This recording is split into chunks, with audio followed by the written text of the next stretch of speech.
It's a matter of historical record that Jesus of Nazareth died and his body was placed in a tomb. It's also been firmly established that after his death and burial, his tomb was found empty. Various individuals and groups saw appearances of Jesus alive, and his disciples somehow became absolutely convinced that Jesus had risen from the dead. These are the historical facts. How do you explain them?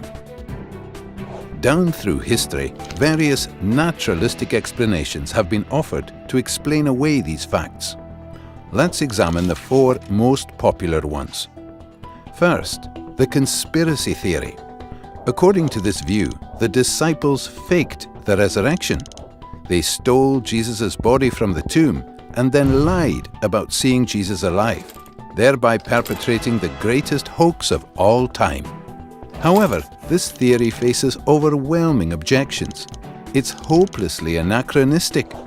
It looks at the disciples' situation through the rear-view mirror of Christian history, instead of from the standpoint of a first-century Jew.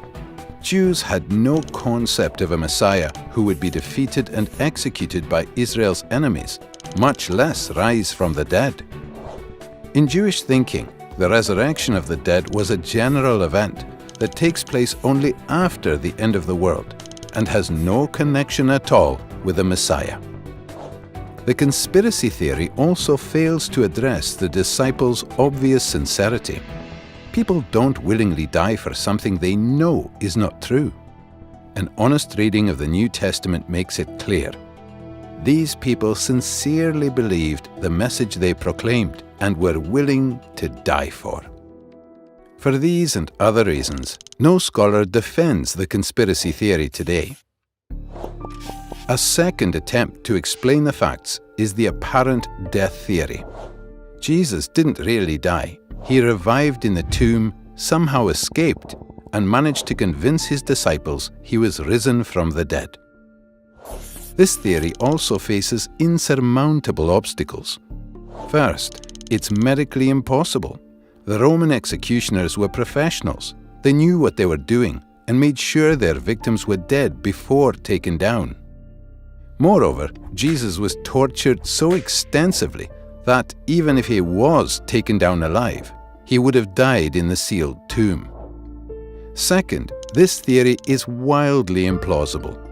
Seeing a half-dead man who crawled out of the tomb, desperately in need of bandaging and medical attention, would hardly have convinced the disciples that he was gloriously risen from the dead. As a result, no New Testament historians defend this theory today. A third explanation is the displaced body theory.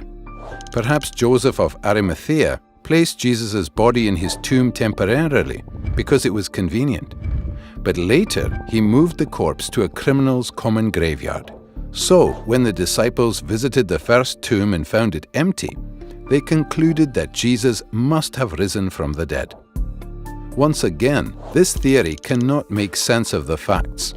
Jewish laws prohibited moving a corpse after it was interred, except to the family tomb. What's more, the criminal's graveyard was located close to the place of execution, so that burial there would not have been a problem. Also, once the disciples began to proclaim Jesus' resurrection, Joseph would have corrected their mistake. So, once again, no current scholars endorse this theory.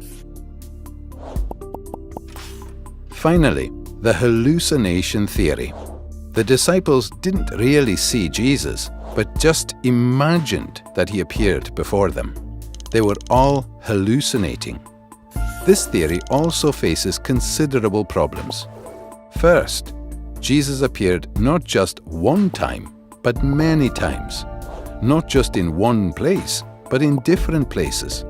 Not just to one person, but to different persons. Not just to individuals, but to groups of people. And not just to believers, but to unbelievers as well. There is nothing in the psychological casebooks on hallucinations comparable to these resurrection appearances. Second, hallucinations of Jesus would have led the disciples to believe at most that Jesus had been transported to heaven, not risen from the dead, in contradiction to their Jewish beliefs. Moreover, in the ancient world, visions of the deceased were not evidence that the person was alive, but evidence that he was dead and had moved on to the afterworld. Finally, this theory doesn't even attempt to explain the empty tomb. Thus, the four most popular naturalistic theories fail to explain the historical facts. Where does that leave us? Another possibility is the explanation given by the original eyewitnesses that God raised Jesus from the dead. Unlike the other theories, this makes perfect sense of the empty tomb, the appearances of Jesus alive, and the disciples' willingness to die for their belief. But is this explanation plausible? After all, it requires a miracle, a supernatural act of God. Think about it. If it's even possible that God exists, then miracles are possible, and this explanation cannot be ruled out. And surely it's possible that God exists.